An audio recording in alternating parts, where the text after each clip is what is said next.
My daughter's experience. My family and I were camping at the end of June of this year.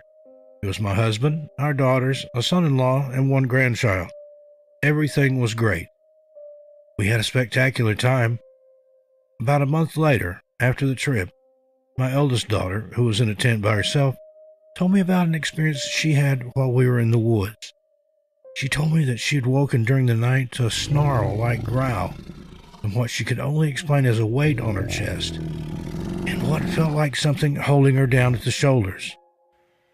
When she heard this snarl/growl, she was understandably startled and thought, "What the F is that?" She couldn't move. She looked around her tent and could tell everything was secure. Then the weight was gone and she bolted upright. She was scared to death. She had to go to the bathroom, but wasn't going to leave her tent for any reason until dawn. The next morning, she woke up to a horrendous nosebleed, which she never gets. I believe she had a supernatural experience, as I believe that there are beings out in the woods that we can't explain. Thank you, Julie. Werewolf of Wisconsin. Hello, I have a real-life story I would like to share. My name is Sean, and I'm a truck driver from Florida. I drive all over the United States and Canada. I started my career in December of 1999. Following year, I found myself driving I-94 from Washington State to New Jersey, running apples and cranberries. I was 22 in 2001, young and full of energy. One late evening, late in the month of September, I wanted to get out of the truck and get a few beers. So I stopped in Tomah, Wisconsin at the Holiday Inn. Park my truck and check in at the local bar inside. Before I knew it, I was talking and hooked up with a sweet Swedish girl who was an exchange student, smoking hot little blonde. As the night progressed, we left in her car, drove around town to another bar, stayed there until it closed around 2:30 a.m. or so. We spent the night partying and enjoying each other's company. She looks at me and asks me later, "Let's go joyriding."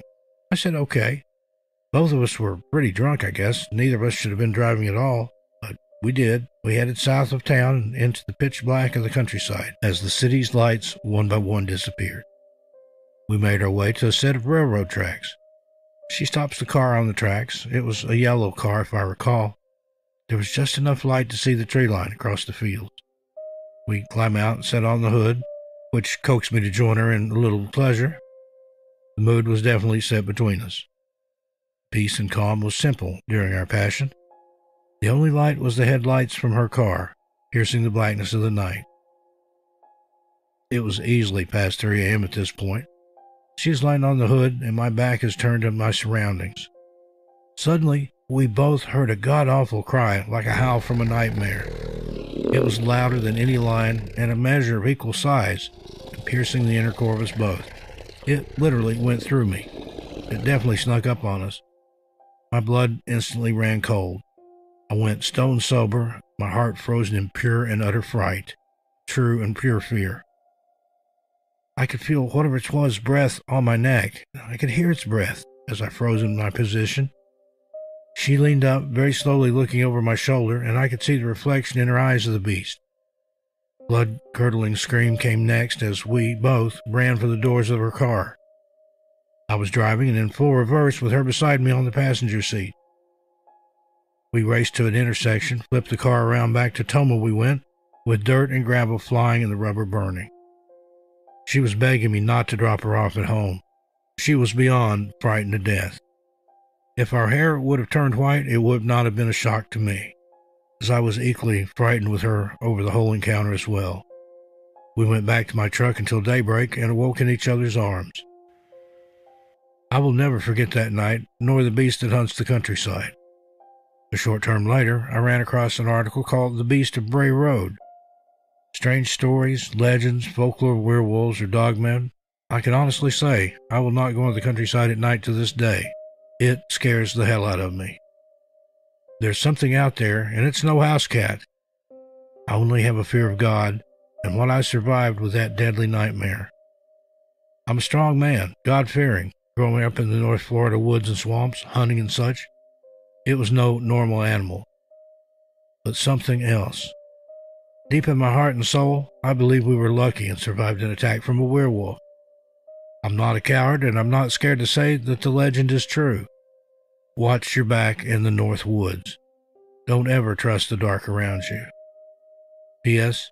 It's all fun and games until it happens to you. I don't laugh at people's stories now because this was mine. My heart goes out to the missing and the disappeared ones and their families. You're not alone. Signed, Sean. Translucent Entity Encounter. Good day. My name is Christina. I have an experience with a translucent entity that I would like to share with you. My main concern is seeking answers to what exactly I've witnessed while at Lake Giacomo on 2 separate occasions, the second one being dark energies or black/gray orbs. The first incident was right around 4 years ago. I know this because the other day I found the citation I'd received on my car for being at the lake past closing time, which is sunset. Finding it brought the feelings I had experienced that night and for several months, even years afterwards, back to me. These feelings consist of a deep need to know, almost to the point of obsession, what I saw and other people have seen as well. I need answers. So let me explain. Myself and my boyfriend were at the lake, Lake Giacomo, sometime in April 2017. I could tell you the exact date if I had the citation in front of me, but it's put away. Anyway, he and I love to be out in nature, digging up plants to plant in the yard, or picking flowers, or just being out in nature. We also collect things like rocks, interesting ones, crystals, also driftwood, and my favorite, arrowheads, things like that. We also collect old bottles, and you can find most of these things there. So it was probably around 6 p.m. on that spring night when we arrive at the lake.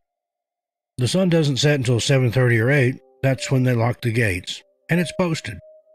Thinking about it, it's funny because they only lock down part of the lake. The rest of the lake you can go to all night long, anytime. Anyway, so we mess around, find a snake and video it. Then I go my own way looking for something cool to add to our collection. And my boyfriend stays up on a rock cliff face, and I venture down into the area below where he is and go around a corner. We're probably 50 feet apart, but I can't see him and he can't see me.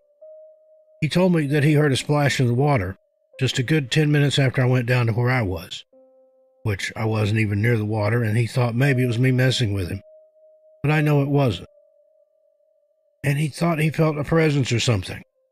Maybe he saw movements out of his peripherals, which he also then again thought it was me, and he looked and didn't see anything, so then his mind started wandering, thinking that I was somehow doing some sort of magic or something and messing with his head, which isn't something I would do, because I'm not a practitioner of witchcraft at all. So he says he hollers for me, calls my name several times, and I didn't hear him, not one time. I didn't hear anything. And so eventually he comes down and finds me. At this point, it's after dark, and so we walked over toward my car to leave. Before we go, though, he decides to go down to the water to do whatever it was he wanted to do. That's when I found the citation on my car for being there after curfew, which I just found again the other day, and it reminded me of this whole thing all over. My car is parked roughly 45 feet down off the road. The road is on a curve with a guardrail. I'm also parked about 35 feet from the water where he is. I'm standing by my car when I hear what I assume is someone walking up along the road. It definitely sounded bipedal, footsteps crunching leaves. I mean, clearly, I can hear the leaves and little twigs breaking, so it's obvious to me that somebody was up there and wanted me to know it. They weren't trying to be stealthy. But when I look up there, at first, I didn't see anything. But as I'm watching and listening and hearing, I begin to make out like a shimmery, see-through, moving thing. To me, it looked like water moving, like on the movie The Abyss, on that water that comes out of the water and is moving like that, in a different shape, not any tubular water funnel. It was like a body or a mass of water walking. And when I say walking, I mean I could see its movements, and it was seemingly moving forward in a walking fashion, and it was crunching the leaves as it did, so telling me that it had mass and some weight behind it, even though it was practically invisible. By practically invisible, I mean I could see it, but it was definitely clear and see-through. If it wasn't moving, I might not have seen it. In what seemed to me to feel like almost a state of shock, like my mind was denying what I'm looking at, trying to make sense of it. There was nothing I could compare it to that I've ever witnessed before, besides on the movies. I could see through it, and I had to really focus, and I'm like, am I really seeing this? Is something walking up there? I could see it moving. Like you can tell when something's moving. And it's just enough light behind it coming from the streetlight that I could see it shimmer as it moved. And I'm sure no more than a minute or two goes by, and my mind still isn't sure what I'm looking at, and is still in denial. It seemed to be about 10 to 12 feet tall, I swear, but I'm not the best judge of those things. So I kept looking, trying to figure out what it is I'm looking at, and I'm hearing it, and it's definitely walking. I can totally hear it and see something, and I'm about 45 to 50 feet down from where it is. It wasn't trying to be quiet, so it wanted me to know it was there. So my boyfriend comes toward me and I say, "Hey babe, I think there's somebody up there. Why don't you check it out?"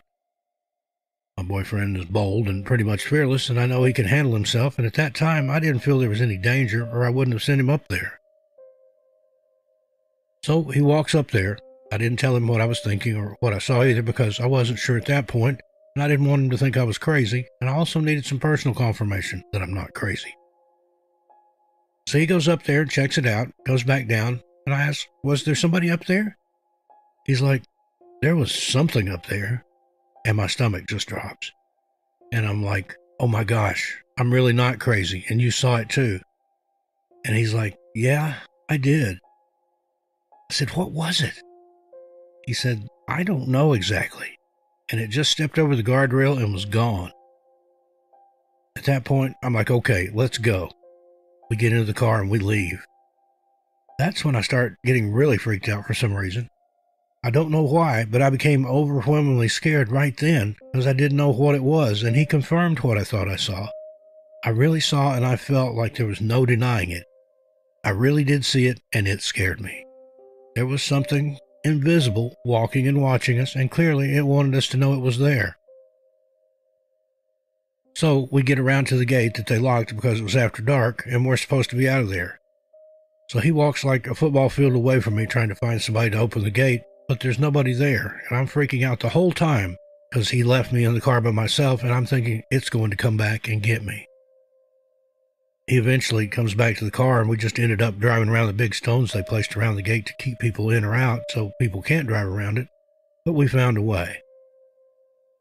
I was terrified the whole time, mainly because I didn't know what it was, and I never saw anything like that before or heard of anything like that before. But we got out of there, and I was obsessed for the longest time with figuring out what it was. I Googled everything I could think of, and I came across the Reddit story and your other stories about some witness encounters with invisible things in the woods, but no definitive answers. These were just stories people told, just like mine, but nobody seems to know what it is. I'm sure people thought I was nuts for a while because I was talking about it, because I wanted to know what it was. I wanted to know what it was, why it was there, where it came from, and why it chose us. Because Lee's Summit is not a small town. A lot of people bike and hike out there along with fishing and camping. So I was hoping that somebody else had seen it. As well, how am I going to find out unless I talk about it, share my story, and ask questions? But, as you would expect, everybody just kind of looked at me like I was crazy. My boyfriend wouldn't talk about it with anyone, barely would talk about it with me. And there I was, obsessed over it. Eventually, I just got tired of looking without finding any answers, so I kind of put it out of my mind after I spent hours researching, telling people my story, asking people with no real progress made, and no real answers solving my riddle. I even went back and visited the lake by myself, trying to see if I could see it again. I went in the daytime, though. I'm not that brave. I really wanted an answer. My desire to find answers was stronger than my fear of the entity. Who knows, if I would have ran into it again by myself, I might change my mind about which one was stronger at that point. When I found that citation the other day, and it all came back into my mind, has become a strong guiding focal point again in my life. Seems like it's not quite as taboo to talk about these things as it was 4 years ago, and I still want to find answers.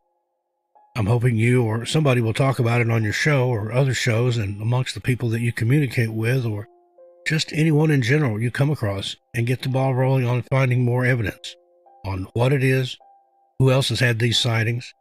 I know more and more sightings of this invisible creature have happened, and I believe we need to know. and should be making it a priority to find out what they are exactly. I feel something that can cloak itself with invisibility is a big deal, and we should educate ourselves on what we're dealing with. And you would think the government would be all over that. I won't settle for assumptions.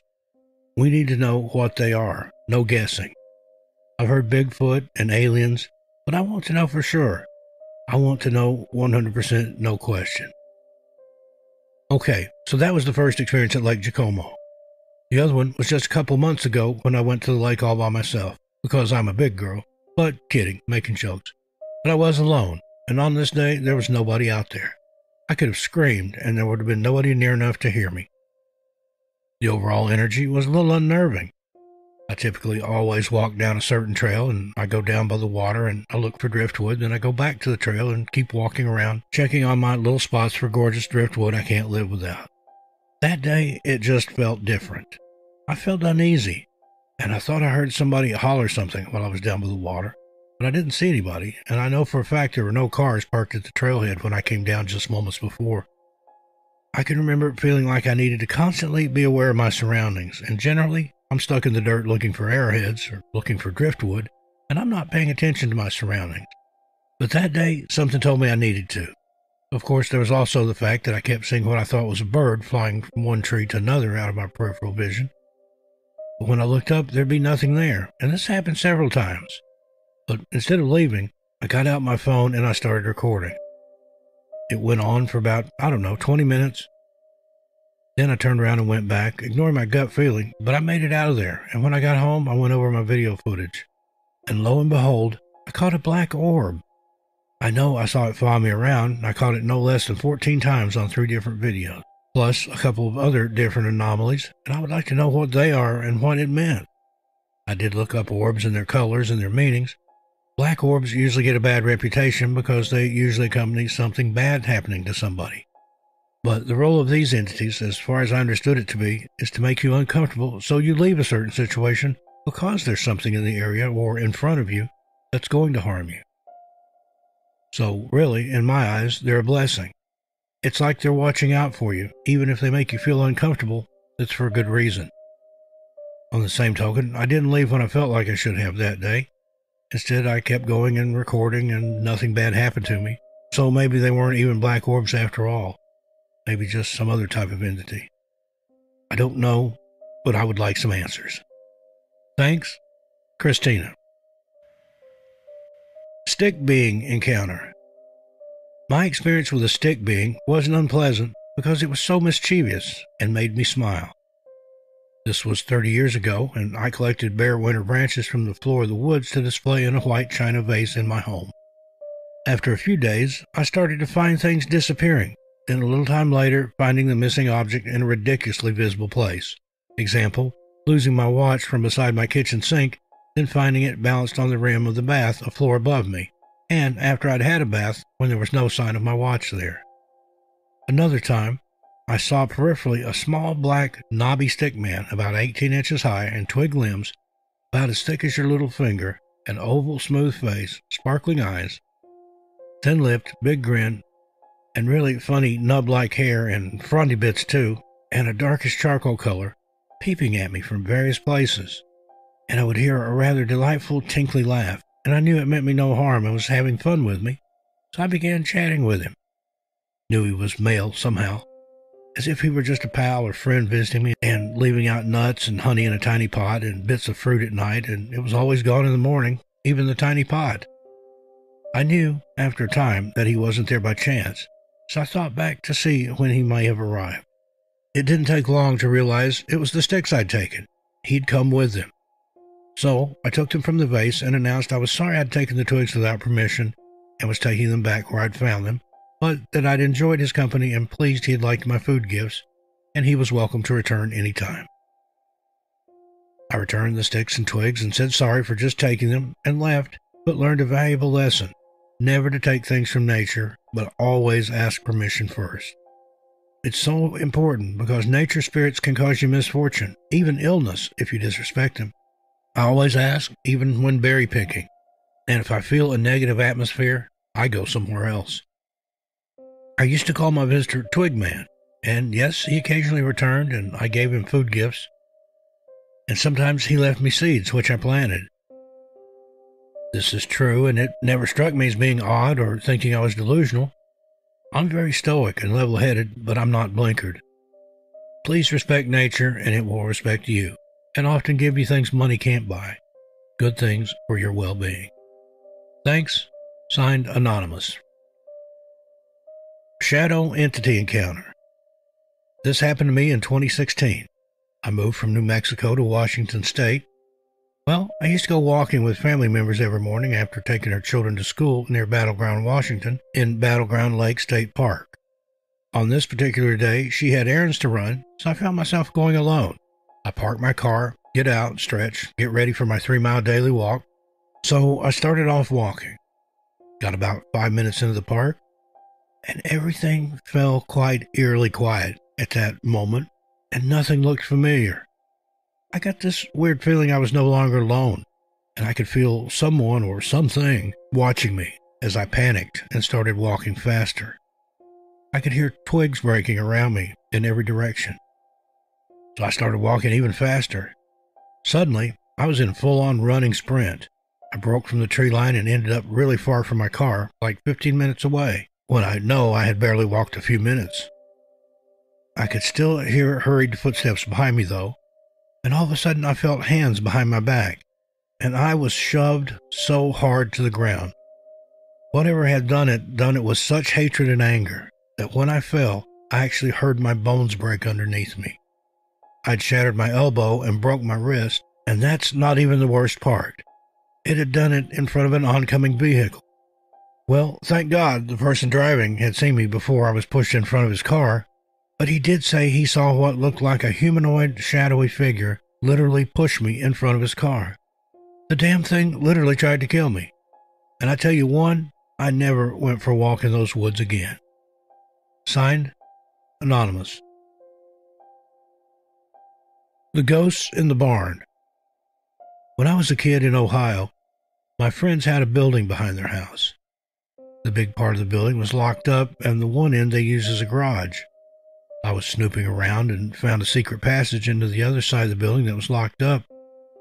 The garage had a second floor, and I went up there and the sun was shining just right, so it was coming through a hole in the wall. I went over, pushed on it, and it moved. I pushed harder, and it slid to the right, and there was an opening. I looked in, and it was the huge other side of the building, full of all kinds of stuff. There was a ladder that you had to go down from the second story to the ground level. I climbed down the ladder and was looking around. It was like King Tut's treasure room to a little kid. An old Victrola and stacks of 78 RPM records, stacks of old tin-type photos. I thought they were gold, so I started shoving them in my jean jacket pockets. Just then, I heard a crash, and things started flying through the air. Then a big crowbar flew past my head, and I hauled ass up that big ladder and into the second story over the garage and down the stairs and ran all the way home. I still have those tintypes. Those ghosts were pissed that I was messing with their stuff. Signed, Anonymous. My weird experience. Hello, I was 10 years old in 1989. I grew up in southeast Los Angeles. I lived next to my elementary school and would spend a lot of time there playing basketball and other games with my friends. My encounter happened in the summer of 1989. It was mid-afternoon, around 1 or 2 p.m. I was walking home from the school after playing basketball. I was alone. After exiting the school gate, I walked down the alley and entered the driveway that led to my backyard. My backyard was not gated in, so anyone could walk through the alley behind my yard and out to the main street. I remember it being very hot. So hot, most kids gave up on playing and went home. I did the same. As I made my way down the driveway and onto the grass in my backyard, I was no longer dribbling the basketball, just tossing it up and catching it. We had a half-dead plum tree in my backyard, and as soon as I was lined up with it, I noticed something simply appear. It materialized out of thin air and almost seemed like it was dropped there. What I saw as a 10-year-old boy was a man-like being in a skin-tight body-covering suit. The suit was dark, and I don't remember a face, although I do remember it asking, "What are you?" Needless to say, I was stunned. I did not answer. Just as fast as it or he materialized, it seemed to vanish. I remember standing there in my backyard shocked, asking myself, did that just happen? I remember walking past my dad in the garage and walking straight into my room with my basketball still in hand. I normally always left it outside. I remember being in my room thinking, should I tell Mom? No, she wouldn't believe me. Who would? I was perplexed. So I've told one person this story. That's it. 2009, I worked graveyard for a production company and would listen to Coast AM. They would have miscellaneous nights where people would call in and tell their spooky stories. Well, in 2009, someone called Coast to Coast and basically told the same story I'm telling you. I sat there and listened to the man tell his story, and it took me back to my backyard in 1989, when that strange being asked me, "What are you?" I wasn't scared, just in utter shock, and I just knew nobody would believe me, because I never told anyone. It was a relief to hear someone else relay that same experience years later. I often wonder how many people have been asked, "What are you?" by this being. Love your channel. Take care. Signed, J-Mo. Well, friends, there you have it. What do you think of these amazing first-person encounters? We'd love to hear your comments, but please respect the storytellers and the opinions of others. If you have a story you'd like to share of your own strange encounter, please email it to disappearanceof@gmail.com, or you can send it directly to me, stevestockton81@gmail.com, and we'll be sure and include it in a future episode. Please like, subscribe, and share this video on social media. Meanwhile, be good to yourselves and each other. I'll see you just a little farther on down the road. I'm Steve Stockton, and I'll talk to you next time.